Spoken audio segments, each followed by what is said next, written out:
why there's a textbook about it, is there? Like what to do when your daughter gets abducted. It's funny, we were having such a good time, just like with our friends and their kids, and I think because it was a group of us, you're into each other, do you know what I mean? You kind of, your interactions with each other, whereas maybe if it had just been me and Jerry and the kids, you know, you probably spend a bit more time looking around, you know. I mean, we're all new to this, it's awful, and you know, it's horrible for anyone to have to go through, and we're just doing what we think's best, and we don't know if what we're doing is right, you know. There are many inconsistencies in what the group who were having dinner with the McCanns, the so-called Tapas 9, have said in their witness statements. This is what the McCanns say happened that night. There's a party of 9. It's coming towards the end of their holiday and most people are drinking. All the couples have children in the apartments. They say they took turns to check up on them. We all knew what we had to do, what we were doing, and you know, it worked. It was a system we had going, and it just seemed totally right, you know.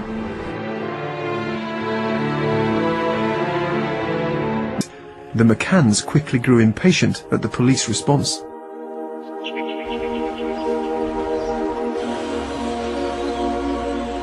It seemed bloody slow at the time, you know, and I don't know. I mean, again, you've got to put it into perspective. You know, it's a quiet, sleepy place, certainly that time of year.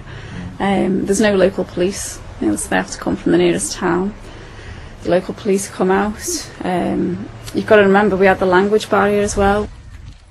John Corner is a film producer. He's also godfather to the McCann twins. The McCanns say because he's a friend, he's invited to make a film for the launch of a YouTube channel for missing children. And on August the 1st, he arrives on the Algarve. When John Corner arrives at the villa, Kate tells him about Jerry taking his sister and brother-in-law to the airport.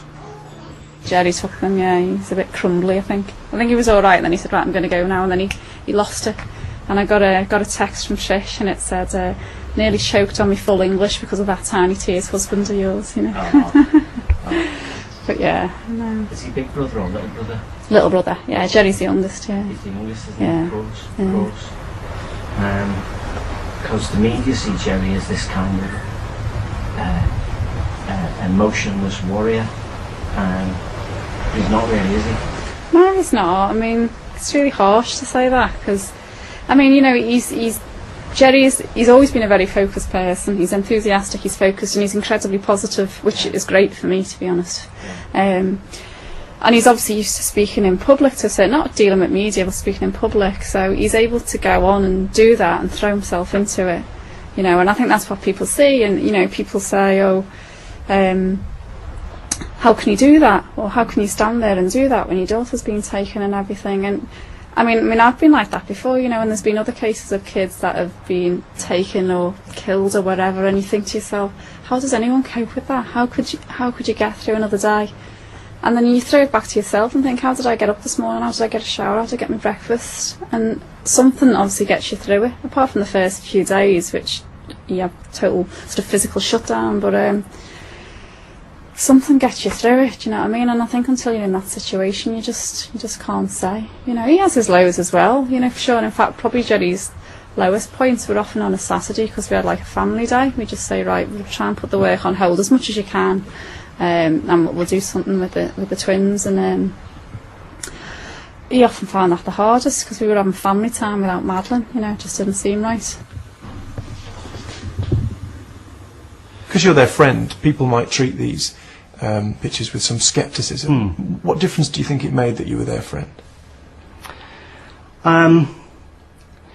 Were you, for example, guiding them off camera? Not at all. I was never guiding them off camera, and it's not that kind of relationship with Kate and Jerry. I just let the cameras run, and we burnt a lot of tape. Just let the cameras run. But not with us. Me. They haven't been yet. There'll be plenty of people who won't buy that. This was their friend filming what they wanted seen.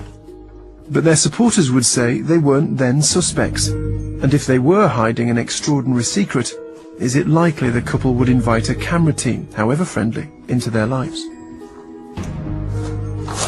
See you later. On the day filming was due to start, the police arrive at the McCann villa. As these pictures show, they would return. The Portuguese had rejected their request for the FBI to come in, but they did bring in a British forensic team with sniffer dogs. Forensic teams had found what were thought to be specks of blood in the McCann apartment. Those sniffer dogs had reportedly reacted to the scent of death in the McCann hire car and on Kate McCann's clothing. People were starting to think what had previously seemed unthinkable. Kate McCann talks to John Corner as all this is going on. We're just doing absolutely everything we can do, you know, to help find Madeleine, and the last thing we want is to look back and think we could have done more. They've been watching us over a matter of days, I'm sure. You know, they know, you know, they must have known, you know, that Jerry had just been into the apartment, and then you're right, there was only a small window of opportunity, but, you know, I mean, there isn't a day that goes by that I'm not kind of thinking to myself, why did I think that was okay? You know, was I wrong in thinking that was okay? And, you know, I mean, all I can say to myself is I know how much I love my children. I know I'm a responsible parent, and I know that, you know, and I've just got to keep saying that to myself, really, you know. And it's not about us, you know. We were bobbing back and forward several times an hour to see the kids, so, you know, it's not about us, you know. I think that the problem is it's this predator, basically, who's been watching us, which gives you the shivers anyway, and broken into the apartment and taken Madeleine out of the bed.